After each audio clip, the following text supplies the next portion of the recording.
I'm proud to be here. I'm proud at the state of the UFC. You know, to see Dana up on stage at the election, I feel like that moment just elevated the whole sport. It's the most skilled opponent you faced in the UFC? I think actually Daniel Cormier is probably the most skilled. You know, his Olympic level wrestling, his dirty boxing, his boxing. But Stipe's beat Daniel Cormier. Stipe, he deserves to be here, man. He can wrestle. He always comes lean and in shape.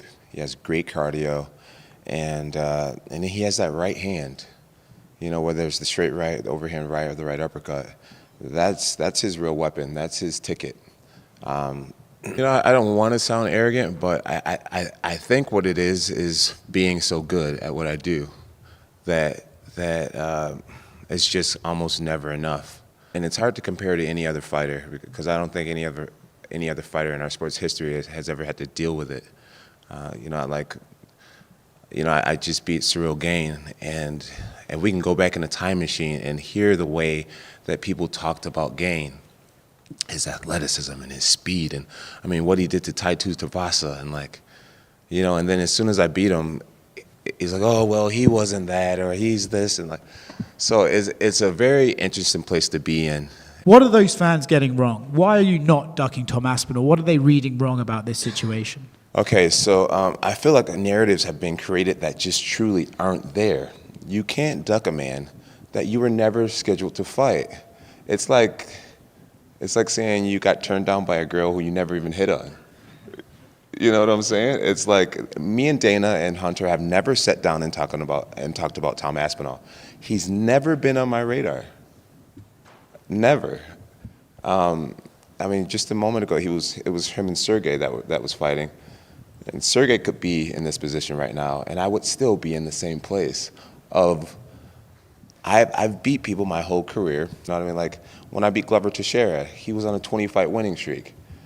And you beat Glover, and then everything just moves on. So for me personally now, it's just like, I get that Tom is an exciting fighter. I get that finally, after 16 years, we found somebody who's 7 years younger than me and 30 pounds bigger than me. Like, we finally found someone who may give me a great challenge. And everyone wants to see it so bad. But for me, it's like, what is it? What's in it for me?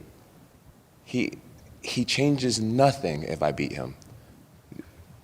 Beating Tom is just like beating Cyril Gain. Has a whole country behind him. He's hot right now. What happens to me after I beat him? Nothing changes for me. So I'm not ducking Tom Aspinall. If I failed to fight Stipe, I would be ducking Stipe because we contractually have been signed up to fight over a year ago.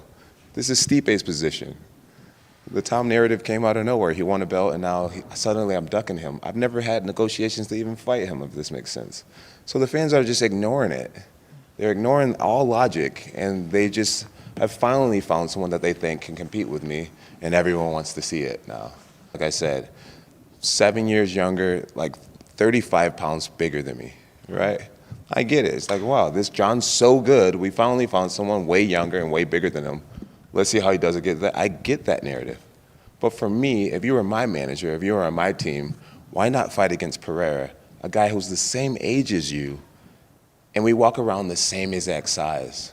Right now, I had to eat a big breakfast because I'm getting underneath 235.